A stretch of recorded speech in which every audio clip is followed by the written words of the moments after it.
Mesdames, Mesdemoiselles, Messieurs, bienvenue pour Tutti Foot, votre émission du mercredi. Tous les mercredis, on est avec vous, on va parler du football corse et on va parler de toutes les équipes corses dans les différentes catégories, avec aujourd'hui comme invité Patrick Videra qui est le coach de Fouriane et Didier Gilles qui a plusieurs casquettes, donc on approfondira un peu tout à l'heure, mais bon... On a nos différents intervenants que sont Patrice et Jean-Baptiste. Voilà, bienvenue. Alors aujourd'hui, on va bien sûr passer en revue toutes les catégories et je vais demander peut-être à Jean-Baptiste de commencer avec une catégorie qu'il connaît bien. La PHC, on commence avec la PHC. C'est... Pour les gros titres, c'est Calenzane qui s'est incliné face à l'AS Bastiaise. C'est leur deuxième défaite de la saison après celle face au Niolo. Et si tu me permets de mettre un petit bémol, c'est qu'il y a des réserves. Il y a des réserves qui ont été posées, mais bon, ça, on verra par la suite. C'est en cours. Et après, c'est la troisième équipe du Gaia Luciana qui s'est imposée au Niolo. Le Niolo, ça faisait 3 ans qu'ils n'avaient pas perdu chez eux. Donc c'est un gros résultat de la part du Galia. Justement, le Galia, ils vont recevoir l'AS Bastiaise pour la prochaine journée, la 16e. Et Calenzane va recevoir la Juventus Bastiaccia. Voilà pour les gros titres de la PHC alors, ou R4. Globalement, pour l'instant, il y aurait eu un coup d'éclat de l'AS Bastiaise, mais qui risque d'être sanctionné. Par le côté, on va dire, tapis vert. C'est ça. Hein, voilà. D'accord. Je ne sais pas pourquoi vous rigolez les coachs. Expliquez-moi. Ah, je sais pas, moi, il est plus de même que moi, je t'expliquer pourquoi. Non, mais oui, moi je le dirais toujours de la même manière. Le foot, c'est comme tout, il faut être en règle. Mais la règle doit être la même pour tout le monde, avec des licences. Sur quoi? Je pense sur une suspicion de fausse licence, d'un joueur sous fausse licence. Fausse licence ou pas licence du tout? Enfin, c'est un problème de licence. Ouais, un problème de licence. C'est un problème de licence. Tout va se jouer à la Ligue en fait. Voilà. C'est la Ligue qui a les clés du match et des sanctions. Moi j'ai mon petit doigt qui me dit c'est déjà réglé. On verra bien. J'en suis même sûr, je ne sais pas pourquoi, mais... Pour moi c'est déjà réglé, vous avez perdu. Si l'expérience le dit. Ouais. Allez, on va passer à la R3. Allez, on enchaîne avec la PHB et Cargese qui s'impose contre Capigors ou qui recolle à 2 points de Capigors pour cette course à la montée en PHA. Ensuite, Lupino qui n'a pas joué parce que Santa Barada est forfait général. Pour ce qui est de la 14e journée, Capigors va recevoir la Squadra Lumiaccia et le GFCBL va recevoir Lupino pour cette course au top 3 et potentiellement à la montée en PHA.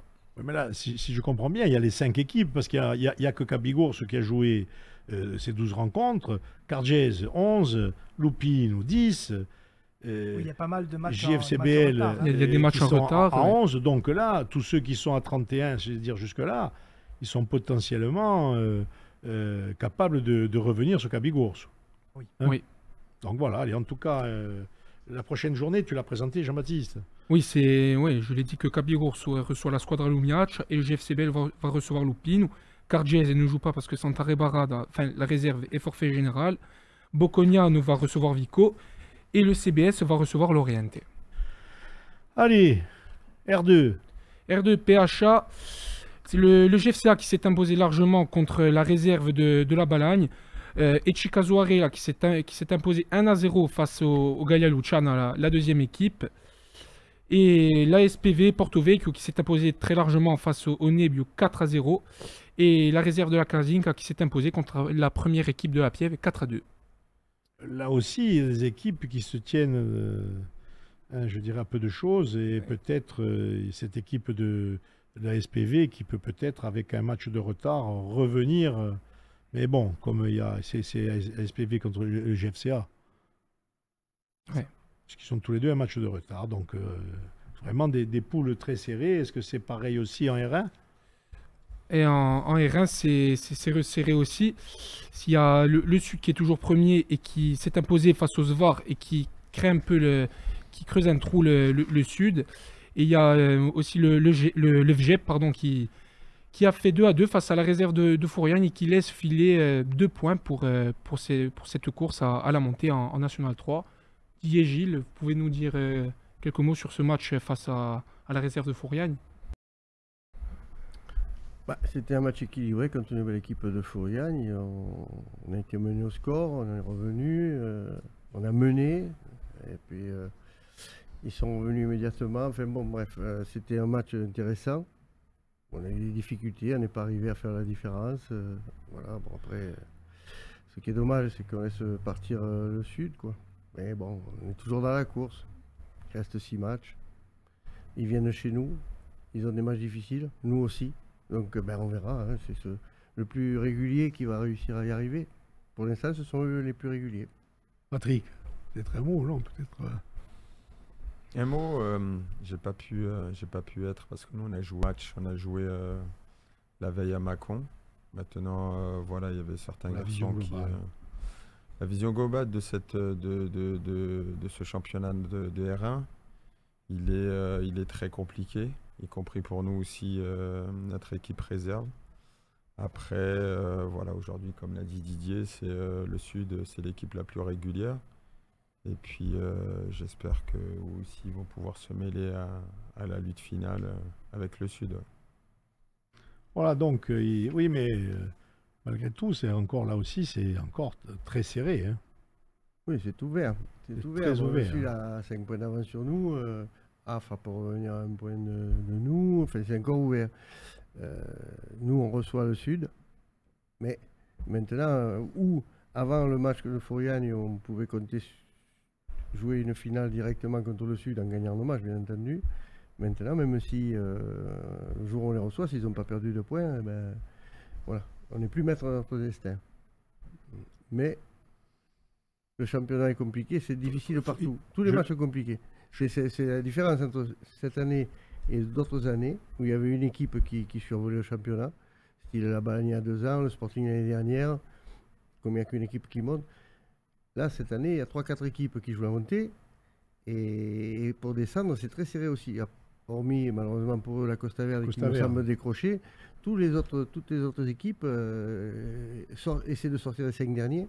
Parce que c'est un championnat entre les 5 derniers après.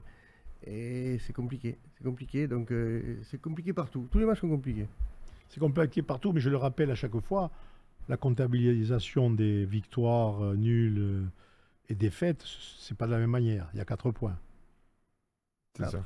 Hein 4-2 et 1. D'accord. Non, je dirais pour ceux qui regarderaient le classement, parce qu'on fait défiler là, des classements, la victoire c'est 4 points. Oui. Voilà, et après, tu l'as dit. Oui. Après, un championnat, à la fin de l'exercice, c'est un championnat entre les 5 derniers.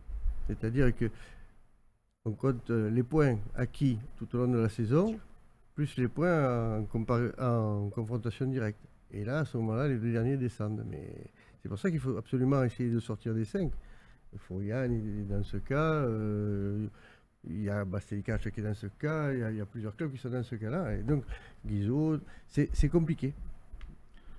Voilà. Et pour finir un peu sur ces résultats de DH, de R1, la Casinca qui s'est imposée face à Bocconiano, 2-1. On écoute justement quelques mots du président Pasquale Baoli sur ce match et qui a donné son avis aussi sur le prochain match qui va les opposer à AFA. Oui, un match capital pour le... Enfin, non, le top 3, non, il ne nous concerne pas quand même. Nous, c'est plutôt un match capital pour le maintien et pour rester dans la bonne partie du classement. C'est une équipe avec qui on avait avant ce match-là qu'un point d'avance. Donc là, du coup, on a augmenté notre avance et donc augmenté notre avance aussi sur la zone des 5 derniers, puisque c'est un classement spécial. Voilà. On a fait un grand pas vers le maintien. C'est pas acquis, mais un grand pas vers le maintien quand même. Pareil, tous les points comptent cette année du fait du nouveau système, puisque les points acquis comptent aussi. Donc un match important aussi, et puis surtout un match important contre une belle équipe, l'équipe des Qataris, comme je dis toujours, parce que les équipes devant nous, je les appelle les Qataris. Donc eux, ils le savent pourquoi. Nous, on joue avec nos valeurs, avec des jeunes qui sont éducateurs, des jeunes qui payent leur licence. Donc, et surtout là, ce match à Bocognane, on a eu de l'incorporation de 2 jeunes issus du centre de l'école de foot du club. Donc, double prime pour nous les dirigeants quand on incorpore comme ça des jeunes de la région sur un match de RM, quoi. Voilà, c'était les propos du président de Casink. Hein. Donc maintenant, on va encore changer de catégorie et monter maintenant en National 3, groupe A. Et là, on va parler, bien sûr, d'Igor et di Luciano. Allez, justement, c'est Corté qui est second dans ce championnat avec 31 points. Corté, lui, qui s'est imposé 3-0 au stade Santo Manfredi face à Lega. Une équipe de Corté qui mène toujours un peu la dragée haute dans ce championnat, même s'ils sont un peu éloignés de cette équipe de Istres. Et justement, on va écouter une réaction du président de cette équipe de Corté, Jacques-François Colombagne, sur cette rencontre 3-0 face à Lega. Ben, on va essayer. Maintenant, je pense que le plus dur est fait. On est proche du maintien où aujourd'hui, comptablement, normalement, on est sauvé au championnat. Donc, il reste une belle fin de saison à jouer. On va jouer l'OM, qui est un club qui est sur une bonne dynamique depuis plusieurs semaines, depuis l'arrivée de Jean-Pierre Papin en commande. Et derrière, on reçoit sur le leader. Donc, 2 belles parties à jouer. Donc, on va essayer de se faire plaisir, essayer d'aller chercher quelque chose à l'OM pour faire une belle fête du football à Corté contre Istres. Voilà les réactions que nous avons avec le club de Corté. Corté qui, faut dire, comme tu l'as précisé, face à Istres, a un match de plus par rapport à Istres, puisque Istres n'a joué que 17 rencontres, à 38 points. Corté, Trentoul. Maintenant, il y a Montpellier. Il va y avoir un match qui fait faire la liaison. Et je te laisse nous présenter le Gallia. Justement, le Gallia, lui, qui a fait match nul au stade Beauquerrois. Le Gallia qui est au-dessus de la zone rouge avec 20 points, qui se tire un peu avec l'AS Cagnes-le-Gros. Et qui va rencontrer justement ce fameux Montpellier qui est pas loin de Corté et qui a un match de retard, Montpellier. Exactement, qui va recevoir la réserve du Montpellier Hérault. Et on va écouter un dirigeant du Gallia Luciani, Jérôme Santone, qui justement va parler du match qui s'est passé ce week-end et la prochaine rencontre. Ah non, ce match, il nous conditionne pour la course au maintien. On s'est mis depuis maintenant début janvier en mode maintien. Hein. Donc tous les matchs, on les prend un après l'autre. Et l'objectif, c'est de se sauver le plus vite possible. Hein. On ne va pas attendre les derniers mois ou les derniers matchs pour jouer le maintien. Hein. Donc tous les matchs, tous les points sont bons à prendre. C'est le discours qu'on tient. On s'est mis en maintien avec l'état d'esprit, l'engagement que peut représenter de jouer le maintien ou même un match de coupe. Hein. Donc on se met dans cet état d'esprit-là, peu importe l'adversaire.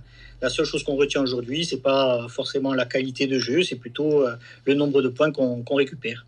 Alors, le Gallia Luciano qui a, elle aussi, faut le dire, un match de retard et qu'il va falloir compenser parce qu'il y a beaucoup d'équipes qui ont un match de retard, mais là, il faut dire que c'est peut-être joué, ça dépend un peu de ce que va faire Corté en haut de tableau et ce que va faire Istres. Mais Istres semble bien, comme tu l'as dit, distancer cette équipe de Corté. Par contre, du côté de Luciano, il va falloir venir nombreux dimanche pour supporter face à Montpellier. Hein, justement, c'est serré parce que entre Cagnes-le-Gros, l'AS Canet-Rocheville et le Gallia, ça se tient en 1 point. Donc ça va être, je pense, important que le Gallia s'impose le week-end prochain. Et oui, donc tout y voilà pour essayer de contribuer à leur maintien dans cette catégorie. Allez, on monte encore d'un cran avec... On reste plutôt en N3, mais cette fois-ci dans le groupe H. Le groupe H qui est dominé par Sainte-Geneviève qui est invaincu dans ce groupe. Sainte-Geneviève qui s'est imposé 1-0 face à Menneville. Et juste derrière, dans le rétro, il y a le FC Balagne, lui qui s'est imposé face à Neuilly-Marne 2-1. La réserve de la Ajaccio, elle s'est imposée à l'extérieur face à Brittany 1-0. Et la réserve du Sporting a fait match nul à domicile face à l'INA. Donc on voit au niveau du classement, le FC Balagne est second avec 37 points. L'AC Ajaccio, la réserve de l'AC Ajaccio est 6e avec 27 points. Le Sporting n'est pas loin, 8e avec 20 points. Et n'est pas très loin non plus la réserve du Sporting de la zone de relégation parce que ça se tient à 1 point entre la réserve de l'US Orléans, Neuilly-Marne et Saran. C'est dire l'importance aussi de la réserve du Sporting d'aller s'imposer ce week-end, le week-end qui vient face à Menneville, puisque se déplace à la réserve du Sporting.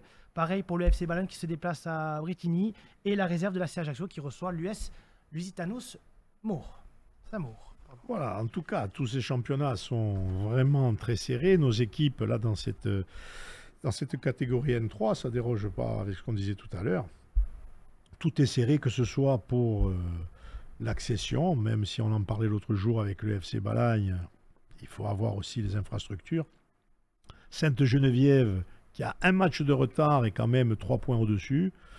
Voilà, mais rien n'est joué et il va falloir aussi bien dans l'accession que, je dirais, dans le maintien. Là, c'est plutôt pour le Sporting. Le GFCA, je dirais, dans le ventre mou. L'ACA, pardon, est dans le ventre mou avec 27 points, mais le Sporting, c'est vrai aussi qu'il faudra qu'il bataille un peu lors de cette prochaine rencontre contre Mainvilliers. Allez, on fait maintenant le groupe C de la N2, Oui, le groupe avec cette équipe de Borgo qui est rentrée dans la zone rouge. qui justement est dans la zone rouge, le FC Borgo qui a fait 2-2 face à Châteaubriand le week-end dernier. Borgo qui est 11e avec 21 points, qui n'est pas loin non plus de Châteaubriand, puisque Châteaubriand a 23 points et 9e, le FC Borgo a 21 points. Le FC Borgo se rendra le week-end prochain du côté de Dina Léon, qui est juste au-dessus du FC Borgo. Borgo doit impérativement s'imposer dans le peu de matchs qu'il lui reste dans ce championnat pour se sauver. On voit que c'est très serré, mais on voit déjà l'écart entre le FC Chambly et les 6 autres clubs qui ferment la marche dans ce championnat. Oui, justement, seule équipe corse dans ce groupe C de N2, Borgo, qui doit réagir pour ne pas être complètement aspiré. Moi, je pense qu'ils ont les potentialités maintenant. Après, messieurs, l'homme, l'être humain, le mental, même s'il y a le technique et le groupe qui fait beaucoup, mais le mental, c'est quand même un élément prépondérant, je dirais, quel que soit le championnat, quel que soit le... Non, il est essentiel. Après, par rapport à Borgo, ils perdaient 2-0 ce week-end. Ils reviennent à 2-2, donc c'est-à-dire que mentalement, ils n'ont pas lâché. Après, ce qui est compliqué par rapport à cette équipe, d'un œil extérieur, il y a eu beaucoup de changements. Début de championnat qui a été compliqué. Ils ont commencé avec pas mal de défaites. Donc c'est vrai qu'aujourd'hui, leur mauvais début de championnat, c'est vrai que c'est en train de le payer.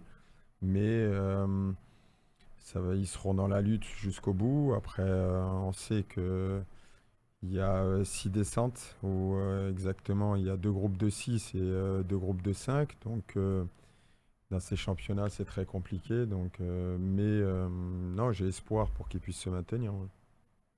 Didier, qu'est-ce que tu peux nous dire, toi, un peu sur tous ces clubs corses et ces classements où on voit que des fois, je ne parle pas des catégories de R1, R2, R3, R4, où là, ça se joue à pas grand-chose, mais bon, quoi qu'il arrive, on se restera entre nous. Mais dans les équipes, là, en N3, où on a je dirais, où on est limite, où on joue les hauts de tableau, là aussi, c'est pas... Comment tu vois, toi, ces équipes corses? Mais il y a quand même une marche importante entre la R1 et National 3. Bien sûr. Il y a des équipes comme la Balagne qui étaient déjà au-dessus l'année dernière, il y a 2 ans déjà, pardon, en R1, qui ont continué à se renforcer et qui aujourd'hui aussi récoltent les fruits de ce qu'ils ont semé. Le Gallia a eu pas mal de bouleversements avec notamment un changement à la tête du club au niveau dirigeant, au niveau des joueurs. Il y a eu pas mal de choses qui ont bougé. Ça peut expliquer aussi un peu leurs difficultés cette saison. Corté, il travaille dans la continuité depuis quelques années, donc cette année c'est très bien. Le Sporting, c'est les aléas, et la CA, c'est les aléas des équipes réserves. Hein, c'est qui joue pas. Si on fait jouer les jeunes, pas les jeunes, les joueurs expérimentés, on ne fait pas descendre les pros. L'année dernière, le Sporting faisait descendre les pros, par exemple. Cette année, beaucoup moins, donc c'est plus compliqué. C'est pas évident. C'est pas évident parce que on parlait de Vivier tout à l'heure avant l'émission. Et il y a beaucoup de clubs en National 3, National 2, il y en a 2, donc il y a beaucoup de clubs et il n'y a pas beaucoup de joueurs des insulaires qui à l'heure actuelle peuvent jouer à ce niveau malheureusement. Ou alors ils sont partis, ils sont plus là. Ils sont sur le continent, il y en a à l'étranger. Il y a multiplicité des clubs qui fait que c'est pas évident pour tout le monde. Le sujet, je vais essayer de le diluer et on va pas le développer maintenant. Mais est-ce que c'est une histoire de moyens, une histoire de capacité et de, je dirais, potentialité des joueurs qui sortent en Corse, d'être au bon niveau, que ce soit amateur ou pour pouvoir après aller plus loin? Est-ce que c'est un manque de cohésion globale ou de concertation et de complémentarité entre tous les clubs, que ce soit le haut niveau, que ce soit ACA Sporting et les autres clubs? Il y a peut-être quelque chose, voilà. Et je dirais que peut-être que le résumé, on le voit à travers la Squadragours. Qu'est-ce qu'il y a dans la Squadragours pour représenter le haut niveau qui reste? Quelle est la proportion de ceux qui sont ici ou ailleurs? En tout cas, c'est une vaste question qui n'est pas prête d'être réglée, hein, messieurs? Oui, c'est quelque chose c'est un vaste sujet où si on veut commencer à développer, on est là jusqu'à 7 h du soir et on n'aura pas fini de développer. Donc, laissons aller les choses comme elles sont, espérant que tous nos clubs s'en sortent. Et c'est le souhait que je formule pour tous nos clubs. Allez, on continue en N2 avec le groupe D. Alors, Furiani Agliani.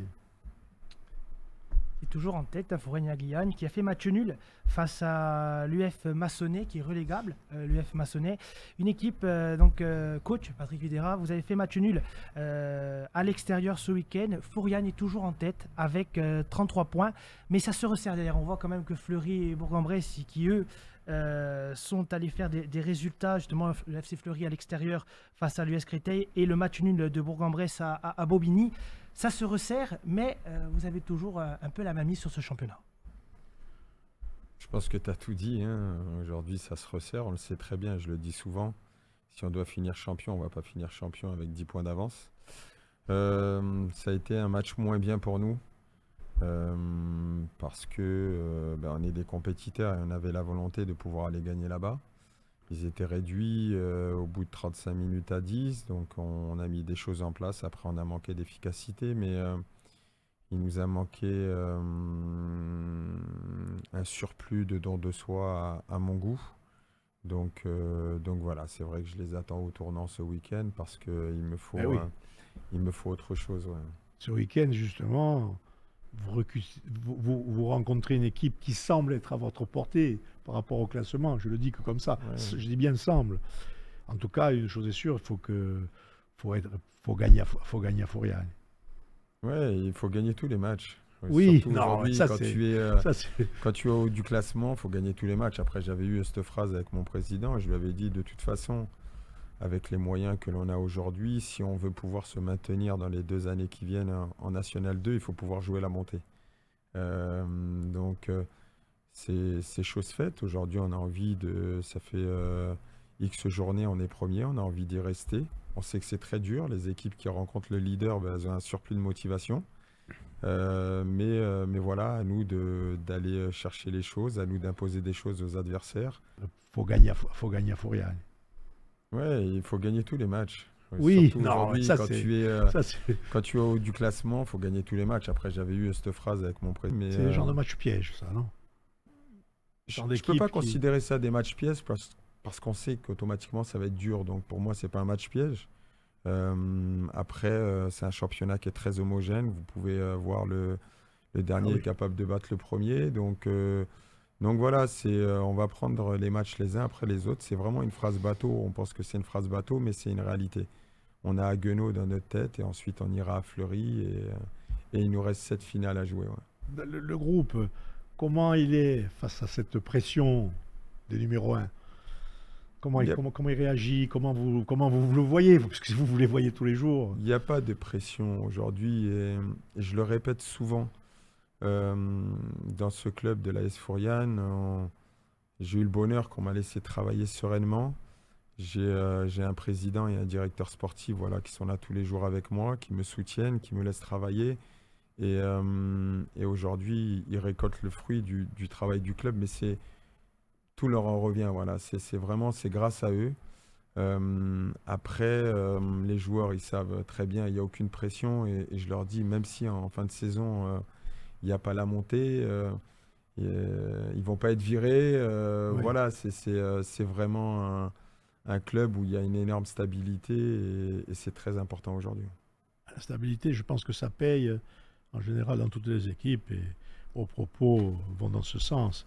Allez, avant de conclure, ou peut-être qu'on reparle un peu de foot, tu voulais nous présenter l'ASB 92, Didier. Je peux ajouter quelque chose sur Fouriane d'abord. Si tu veux, bien sûr. Parce que c'est un club que je connais bien, puisque j'y suis resté 7 ans. Et où je rejoins Patrick, c'est que les dirigeants sont formidables, que jamais ils ne se mêlent du technique. Ils sont toujours à l'écoute pour essayer d'apporter un plus et de faire mieux pour leur club. Ils ont la passion de leur club et sûr qu'ils récoltent ce qu'ils ont semé, mais il faut aussi souligner le formidable travail de Patrick, qui d'un petit club amateur est en train de l'amener vers une professionnalisation, entre guillemets, et qui lui est l'artisan principal du résultat de Fouriani aujourd'hui. Voilà ce que je veux dire. Je pense que tu vas faire plaisir au président qui nous l'a répété, qui le redit régulièrement. Non, mais Non, moi mais c'est c'est pareil, ce que c'est je pas pense. pour, C'est c'est ce pas que pour je pense. rendre hommage à Didier. C'est vrai que quand je suis arrivé au club, je connaissais très peu de choses du club et aujourd'hui le président et le directeur sportif, voilà, m'ont dit aujourd'hui on a eu vraiment 2 coachs qui nous ont marqué, excusez-moi, à Fouriane, ça a été Didier parce qu'il a été artisan aussi de pas mal de choses au sein du club. Ensuite, il y a eu Jean-André aussi, qui a été une personne très importante pour le club. Donc, voilà, moi, je continue simplement l'histoire qu'ils ont commencé, voilà, et qu'on m'a laissé écrire aussi. Allez, Didier, parle-nous de l'ASB 92. Alors, SB 92, c'est l'association Bastia 92, comme son nom l'indique. Nous avons créé ça avec des journalistes et des anciens joueurs du Sporting, suite au 30e anniversaire de la catastrophe de Fouriani. Et parce qu'il était bizarre de ne plus jamais se revoir, ne plus se retrouver que 20 ans après, 10 ans après, 15 ans après, des gars qu'on n'avait pas vus depuis 30 ans. Et on a décidé de faire ça en partenariat avec le collectif des victimes de Fouriani, de façon à ce que nous ayons un côté sportif et un côté caritatif, de façon à ce que on continue à perpétuer la mémoire de la catastrophe. Par exemple, quand on part sur le continent, on est allé l'année dernière à Pirolat, celle-là, on va aller à Aurillac. On part avec notre clé USB, on demande à avoir un écran géant et pouvoir diffuser des images de la catastrophe pour sensibiliser les gens, que les gens n'oublient pas ce qui s'est passé parce que c'est très important pour nous et c'est le but. Et cette association donc, est à but caritatif, on a mené des actions diverses, par exemple on a fait une tombola au profit de l'école de la deuxième chance à qui nous avons pu verser les bénéfices de cette tombola. Là nous avons fait dernièrement un tournoi de foot en marchant qui s'appelle, enfin on n'a pas appelé ça tournoi, c'est Souvenir René Exbraya, en mémoire de René qui était l'entraîneur de Bastia en 92 et où ça a très bien marché, on a récolté des fonds et ces fonds-là on va les utiliser pour l'association Rêve de Gosse et voilà, on veut faire ça, on veut continuer à faire des choses comme ça, caritatives. Là on prépare notre tournoi qui aura lieu d'ailleurs à Herbajo en partenariat avec Fouriani. Avec le Sporting, on prépare notre tournoi qui aura lieu le 4 mai. C'est un tournoi où il y aura un plateau d'enfants de 11 ans et entremêlé de matchs d'anciens, de vétérans. Le Sporting, les anciens de Montpellier, les anciens du GFCA, les anciens de... Enfin, on va sûrement avoir les anciens de Porto-Vecchio. Enfin, on a pas mal de clubs et on fait ça. Ça aussi, c'est tout à but caritatif. Nous, le but, il est là. Et de perpétuer la mémoire de Fouriani. Solidarité et mémoire. Oui, tout à fait. C'est ça les maîtres mots de l'action de l'ASB 92. Tout à fait. Voilà. Tout à fait. D'accord. Patrice, qu'est-ce que tu voulais nous dire peut-être? Peut-être passer à la Ligue 2. Allez, on peut parler de la Ligue 2, bien sûr. On Allez, va la conclure Ligue avec 2, la Ligue 2, effectivement. La Ligue 2 qui a vu la défaite du Sporting Club de Bastia, vous l'avez suivi sur Énergie Corse, 4-0. Et la défaite de l'AC Ajaccio, 2-0 face au Paris FC. On voit au niveau du classement, l'AC Ajaccio est 12e avec 38 points et n'est pas loin non plus de la zone de barrage pour l'accession en Ligue 1, comme ils ne sont pas loin non plus de cette zone rouge aussi. Et le Sporting, lui, qui flotte justement avec cette zone de relégation, puisque Bastia est 16e avec 33 points. À égalité de points avec l'US Concarneau, à la différence de but, Bastia est au-dessus de cette zone rouge. Le FCMC, lui aussi, s'est imposé ce week-end. Il s'est permis aussi au FCMC de revenir à la course au maintien. Les prochaines rencontres, Bastia va se déplacer au Stade Lavallois, alors que l'AC Ajaccio, lui, pour clôturer cette 30e journée, recevra l'AG Auxerre. Il est important pour le Sporting d'aller chercher un résultat du côté du Stade Lavallois, parce que ça commence à se compliquer un peu pour les hommes de Miguel Moret et Lilian Lasland. Oui, même du côté de l'ACA, où justement le coach ACiste parlait, on en parlait tout à l'heure, de problèmes psychologiques et qu'il y a une sorte de syndrome, c'est ce qu'il disait d'ailleurs au terme de la précédente rencontre. Et après, côté Sporting, effectivement, il faut trouver les ressources parce que Bastia, on va pas est en difficulté. Donc sur Bastia, il y a beaucoup de choses qui se disent. Qui là, mais moi je ne rentrerai pas dans tout ça. On n'a pas l'habitude de rentrer là-dedans. Mais ce qu'on peut dire, c'est que Bastia. Tu voulais m'interrompre pour me dire quelque chose? Non, pas du tout. Je vous laisse. Non, parce que je croyais que tu voulais dire quelque chose sur. Tiens, Poutaccio. Non, pas du tout. Tiens, Poutaccio, donne-le nom. Non, je voulais juste donner des statistiques par rapport au club justement du Stade Lavallois qui n'a plus gagné un match chez lui depuis le 30 septembre et Bastia va se rendre justement au Stade Lavallois puisque Dunkerque a gagné au Stade Lavallois et Dunkerque lui s'est relancé dans cette course au maintien. Donc il faut que Bastia n'encaisse pas sur corner. Je sors tous les clichés. Oui, que Bastia, ou sur corner ou sur pied arrêté, il faut que Bastia ne relance pas les équipes qui sont en train de plonger, puisque tu me dis qu'ils font que perdre. Donc il ne faudrait pas qu'on les relance. Il faut que Bastia fasse un résultat et que Bastia recouvre, je dirais, une cohésion globale, parce qu'on s'aperçoit lors de la dernière rencontre, pour faire un peu les moments clés. Les moments clés, c'est quoi? C'est coup de pied arrêté, le ballon rentre quasiment tout seul dans le but. Hein, parce que c'est déjà. Non, attends. Coup de pied arrêté, c'est un corner. Ballon qui rentre tout seul dans le but. Ensuite, il y a une expulsion et il y a le penalty. Donc, c'est ces points-là qui sont régulièrement... Moi j'aurais tendance à dire, sans vouloir faire celui qui... Alors que quand on m'entend en commentaire, quand on nous entend, on n'est pas dans ça. Si on marque, si on gagne, si on mène, tout le reste, c'est accessoire. Donc aujourd'hui, il faut qu'on retrouve nos potentialités, s'il y en a, et je pense qu'il y en a, pour pouvoir, je dirais, se mettre dans une zone un peu plus tranquille. Alors après, messieurs, vous, coach, c'est sûr que vous avez une vision, bien sûr, technique, mais Bastia, là, il faut dire que Bastia est dans une position qui est pas simple. Sur le match de samedi, bon déjà je vais évacuer une question qui m'a été posée. Est-ce que tu es vert ou est-ce que tu es bleu? Parce que moi j'ai joué dans les clubs, je suis bleu, que ce soit bien clair pour tout le monde. Tu fais bien de le dire. Oui, mais si tu veux, je pense qu'il y a un article qui est sorti. Il y a un article qui est sorti du côté de, je dirais, de Saint-Étienne, où il y avait une interview, mais qui est ancienne. Où je disais que Saint-Étienne allait faire les barrages à mon sens. Oui. Non. Alors, si tu me permets, parce que je t'en aurais pas parlé, mais toi tu le dis. Vas-y. Ils disent que, enfin, c'est noté comme c'est toi qui le dirais, vert un jour, vert toujours. Non, mais ça, c'est vrai que quand on est passé chez les verts, on a quand même une couleur verte. Bien sûr. Mais entre la couleur verte et le bleu, je préfère le bleu. Voilà, je suis bleu. C'est dit. Oui. Et tu l'as dit à Tutti Foot. Je suis clair. Hein? Je suis bleu et je suis bleu. Voilà. Ça, ceci étant dit, revenons au match. Voilà. Les matchs... Ça te tenait à cœur. Oui. Non, mais justement... Je ne veux pas qu'il y ait de doute là-dessus. Je t'en aurais pas parlé, mais je veux pas qu'il y ait de doute c'est bien, c'est clair. Allez, n'en parlons plus, revenons au match du Sporting. Sur le match du Sporting, tu parlais de technicien, Patrick, il est plus que moi. Ce que je veux dire, c'est quand même, on connaissait un peu le foot, il y a des moments clés, tu parles de moments clés. Si, au bout de la première minute, le penalty... Oui.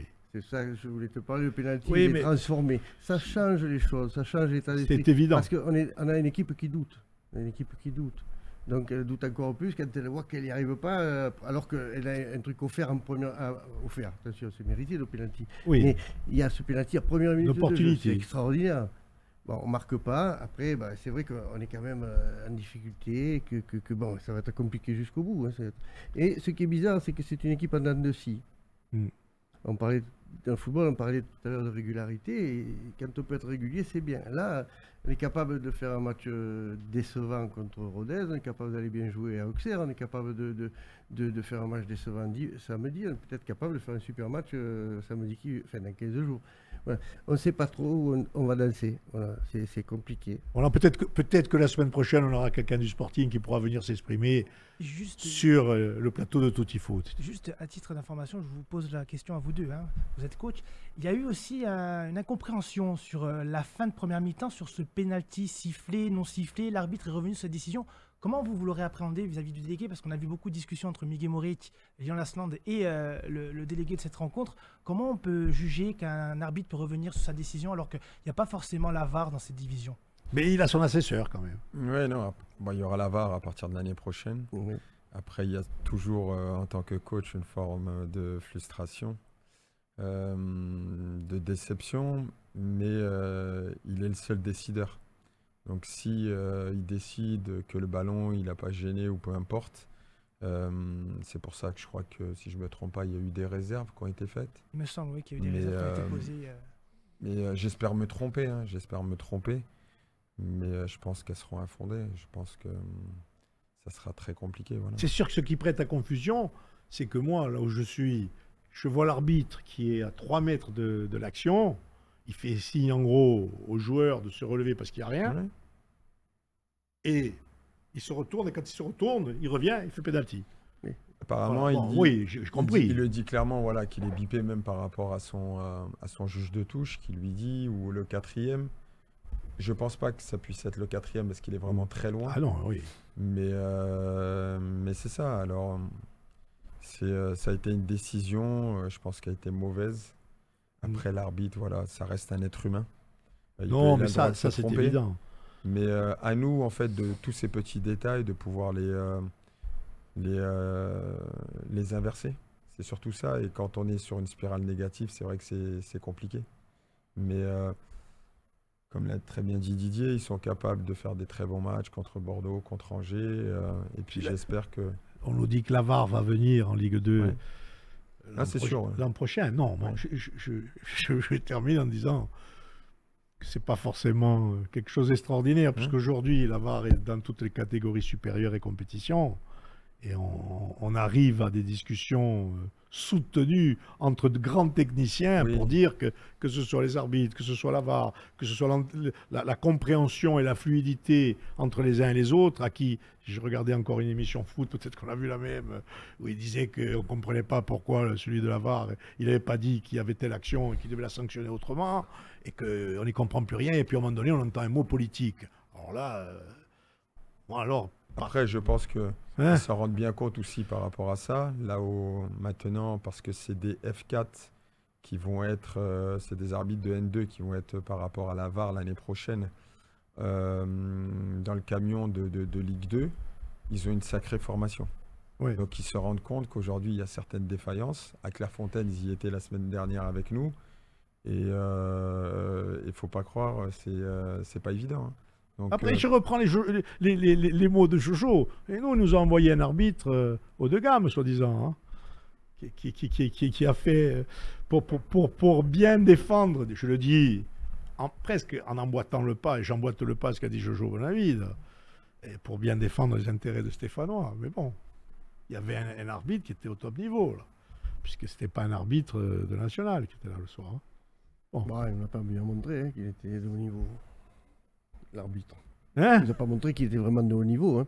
Non, mais bon, mais Didier, en le présentant comme ça, en plus, je dis comment je l'ai présenté, donc voilà. Après, pour la VAR, il y a aussi, je pense, moi, c'est ma vision personnelle de la VAR, c'est qu'il y a des gens qui sont dans le camion qui doivent juger ou déjuger un arbitre qui est sur le terrain. Et la semaine d'après, celui qui était dans le camion, il est sur le terrain. Et celui qui était sur le terrain la semaine d'avant, il est dans le camion. Donc je pense qu'il y a un certain corporatisme et qui se déjuge pas trop. J'allais le dire corporate. Ils sont corporate. Se déjuge pas trop. Ouais. Voilà. Et il y en a qui parlent même de complémentarité sur le terrain. Et c'est ceux qui se disaient, j'ai vu à travers certains débats. Mais bon, il faut quand même retenir ce qui a été dit. c'est des êtres humains. Voilà. Oui. C'est pas simple. Voilà. Écoutez, messieurs, on va vous dire merci pour être venus sur le plateau de Tout Team Foot. On vous attend bien sûr mercredi prochain avec vos résultats et bien sûr des victoires pour tout le monde. Mais des fois, il y a des confrontations et il faut que quelqu'un gagne. Mais en tout cas, le foot est là. Le foot vit, le foot fait rêver, le foot fait parler. Le foot, c'est du sport et on est content de le commenter avec vous et encore plus content de commenter le football corse qui a encore quelques bonnes années devant lui. Voilà. Merci beaucoup. Merci à bientôt. Merci.